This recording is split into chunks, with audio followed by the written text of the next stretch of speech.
శాసనసభ సాక్షిగా మా అమ్మను అవమానించినప్పుడు మీరు ఏం చేశారు సార్? మా తల్లిని అవమానించినప్పుడు ఏం చేశారు అంటున్నా? మీరు మారుతారా? మహిళల గురించి మీరు మారుతారా? నేను కళ్యాణి గౌరవం అన్నాను. నాకు ఆ మహిళలు గౌరవిస్తాను. మా అమ్మ నాకు నేర్పించింది సార్. మీ నాయకుడికి నేర్పించలేదేమో, నాకు నేర్పించారు. మహిళలు ఎట్లా గౌరవించాలో నాకు తెలుసు సార్. శాసనసభ సాక్షిగా మా తల్లిని అవమానించారు. కావాలంటే video will play it now. Audio ఉంది దాంట్లో క్లియర్ గా.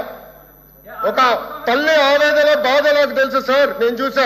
3 నెలలు పట్టింది మా తల్లి రికవర్ అయ్యేదానికి. You please don't lecture me on respecting women. ఏం మారుతున్నారో తెలుసా మీకు? ఒక తల్లిని అవమానిస్తే ఎంత బాధపడుతుందో మీకు తెలుసా? నేను చూశాను 3 నెలలు 100 రోజుల బాధ వేదనతో నేను చూశాను. మీరు చూసారా? ఒక మహిళ అవమానిస్తే, శాసనసభ సాక్షి అవమానిస్తే ఎంత కుమిలిపోయిందో నేను చూశాను. మీరున్నారా? మాట్లాడచ్చు మీ తల్లి గురించి. మాట్లాడతారా ఈరోజు? ఇదే మీకు నేర్పించింది మీ ఇంట్లో. ఈ రోజు కూడా మీ కార్యకర్తలు ఏం చేస్తున్నారండి? మా మహిళలు వ్యతిరేకంగా పోస్టులు పెడతారా? మా మహిళలకు ఇచ్చి వచ్చే విధంగా పోస్టు పెడతారా? పొరపాటున మా ఒక్క కార్యకర్త భారతిరెడ్డి గారి వ్యతిరేకంగా పోస్ట్ పెడితే జైలుకు పంపించిన ఘనత తెలుగుదేశం పార్టీది. అది మాకున్న చిత్తశుద్ధి, మీలో కాదు. ప్రతిపక్షము అంటే వచ్చి సూచనలు ఇవ్వాలి, సలహాలు ఇవ్వాలి. పలాని మాదిరిగా చేస్తే ఇంకా బెటర్గా చేయొచ్చు, మీరు ఈ మాదిరిగా చేస్తూ ఉన్నారు, ఇంతకన్నా ఇంకా గొప్పగా ఈ మాదిరిగా చేయొచ్చు అని చెప్పి సలహాలు సూచనలు ఇవ్వాలి. కానీ అలాంటి పరిస్థితిని పూర్తిగా పక్కకు పెట్టేసి ప్రజలు ఎలా ఉన్నా నాకు అభ్యంతరం లేదు, ప్రజలు ఎలా పోయినా నాకు పర్వాలేదు, నా ఎజెండా పొలిటికల్ ఎజెండాని, ప్రతి అంశంలోనూ నేను రాజకీయంగా లబ్ధి చెరగాలి, లబ్ధి చేకూర్చుకునే విధంగా నేను బిహేవ్ చేస్తాను అన్న పరిస్థితిలోకి ప్రతిపక్ష నాయకుడు వెళ్ళిపోయి ఆయన మాట్లాడిన తీరు, ఆయన చేసిన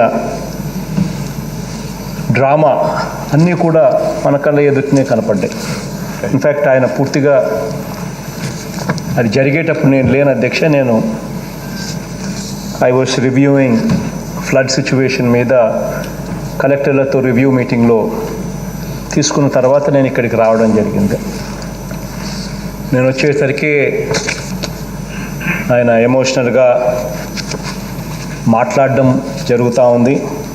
ఆ తర్వాత ఏం జరిగింది అని కూడా సభలో అందరూ కూడా, మా వాళ్ళందరూ కూడా మాట్లాడడం, ఆ మాటల్లో నేను కూడా ఏం జరిగింది అనేది నాకు కూడా అవగతమైంది. నేను కూడా తెలుసుకునే ప్రయత్నం కూడా చేశాను. నా దగ్గరికి ఫైనాన్స్ మినిస్టర్ వచ్చి కూర్చొని ఏం జరిగిందని తాను కూడా చెప్పడం జరిగింది. అధ్యక్ష, ఎస్, చంద్రబాబు నాయుడు గారి పరిస్థితి ఫ్రస్ట్రేషన్లో ఉన్నాడు అన్న సంగతి నాకే కాదు, ఇక్కడున్న సభలో ఉన్న మన ఎమ్మెల్యేలకే కాదు, రాష్ట్రం మొత్తం ప్రజలందరికీ కూడా తెలిసి ఉన్న అంశమే. ప్రజలు చంద్రబాబు నాయుడు గారి మీద వ్యతిరేకత అన్నది బాహాటంగా చూపించడం, చివరికి కుప్పం నియోజకవర్గంలో కూడా తాను బహుశా ఊహించని విధంగా ప్రజల వ్యతిరేకతను తాను చూడడం, తర్వాత ఇక్కడ కౌన్సిల్లోకి వచ్చేసరికి ఈరోజు కౌన్సిల్లో కూడా వాళ్ళకున్న బలం పూర్తిగా మారిపోయి, కాలం గడిచే కొద్దీ వైఎస్ఆర్ కాంగ్రెస్ పార్టీకి సంబంధించిన ఎమ్మెల్సీలు కూడా అక్కడ బలం పెరగడం, సో అక్కడ కూడా ఈరోజు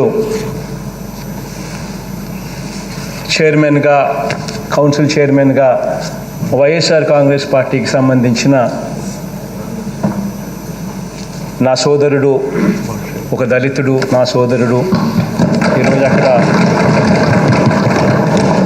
తాను కూడా కుర్చీలోకి ఎక్కుతూ ఉన్న పరిస్థితి. ఇవన్నీ కూడా తాను తట్టుకోలేక ఫ్రస్ట్రేషన్లో తాను ఏం చేస్తూ ఉన్నాడో, ఏం మాట్లాడుతూ ఉన్నాడో తనకే అర్థం కాని పరిస్థితిలో తాను సభలో బిహేవ్ చేసిన తీరును కూడా చూసాం. అసలు సంబంధం లేని టాపిక్లు తానే తీసుకొస్తాడు, సంబంధం లేకుండా తానే మాట్లాడతాడు. మాట్లాడిన దాని మీద స్పందన అంతో ఇంతో ఇటువైపు నుంచి కూడా న్యాచురల్లీ వస్తుంది. తానంతటి తానే దాన్ని ఇన్స్టిగేట్ చేస్తూ ఉంటే న్యాచురలీ ఇటువైపు నుంచి కూడా స్పందన అనేది న్యాచురలీ ఉంటుంది. ఆ స్పందన అనేది ఏదైతే ఇటువైపు నుంచి వచ్చిందో వీళ్ళు ఎటువంటి మాటలు కూడా చంద్రబాబు నాయుడు గారు వెళ్ళేటప్పుడు చెప్పిన ఎటువంటి మాటలు కూడా ఇక్కడ నోట్ల నుంచి రాలేదు, మాట్లాడలేదు. వాళ్ళల్లా అలిందల్లా కేవలం మీరు ఆరోపణలు చేస్తూ ఉన్నప్పుడు ప్రతి ఆరోపణలుగా మీ హయాంలో జరిగిన వంగవీటి మోహన్ రంగా గారి హత్య అయితేనేమి, మాధవరెడ్డి గారి హత్య అయితేనేమి, ఇంకా మల్లెల బాబ్జీ తాను చనిపోతూ ఆత్మహత్య చేసుకుంటూ తాను రాసిన లేఖలో తానేం రాసినాడు, ఆత్మహత్య ఒక మనిషి చేసుకుంటూ లేఖలో రాసిపోయిన వార్త కానీ వీటి మీద కూడా చర్చ జరగాలి అని చెప్పి కూడా మా వాళ్ళు ఏదో అన్నారు. ఎందుకంటే తాను అటువైపు నుంచి కూడా ఇన్స్టిగేట్ చేస్తూ ఉన్నాడు. కాబట్టి ఎక్కడా కూడా కుటుంబ సభ్యుల గురించి కానీ తానే మాట్లాడడమే జరిగింది. కానీ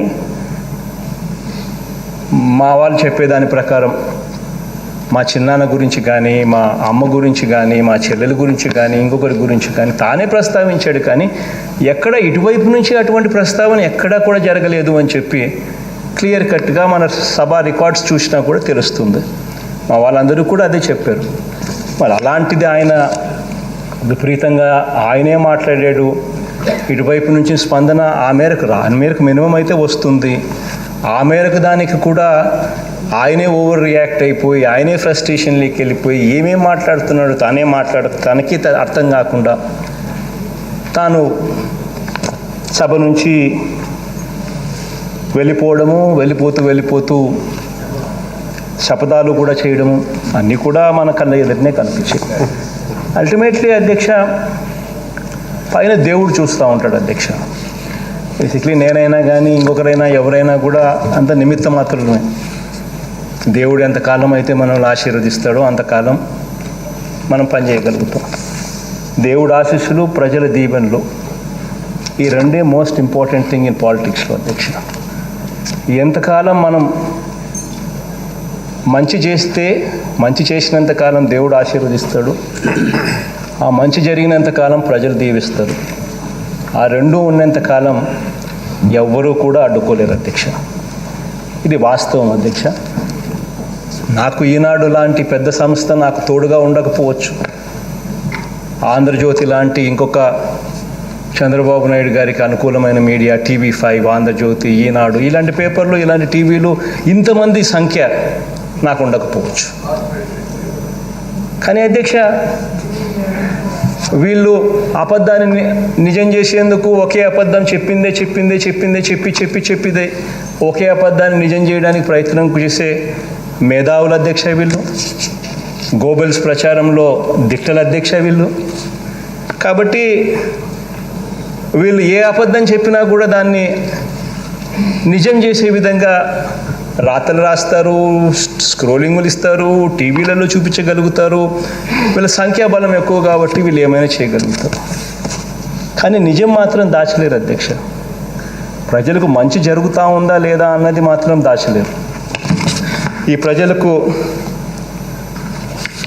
మంచి జరిగినంత కాలం చంద్రబాబు నాయుడు గారు ఎన్ని డ్రామాలు చేసినా I will not be surprised. కళ్ళల్లో నుంచి నీళ్ళు తిరక్కపోయినా తిరిగినట్టుగా తనంతటి తానే డ్రామాలు చేయొచ్చు. దాన్ని ఈనాడు, ఆంధ్రజ్యోతి, TV5 పెద్దగా నిజంగానే ఏదో జరిగిపోయినట్టుగా చూపించవచ్చు. అసలు ఏమీ జరగకపోయినా కూడా జరిగినట్టుగా వాళ్ళే చెప్పేసేయచ్చు. ఆయనే డ్రామా చేస్తాడు, ఆయనే మాట్లాడతాడు, మాట్లాడని మాటలు మాట్లాడినట్టుగా తానే చూపించవచ్చు, అన్నీ చేయొచ్చు. బట్ అల్టిమేట్లీ అధ్యక్ష, పైన దేవుడు చూస్తూ ఉన్నాడు, ప్రజలు గమనిస్తూ ఉన్నారు.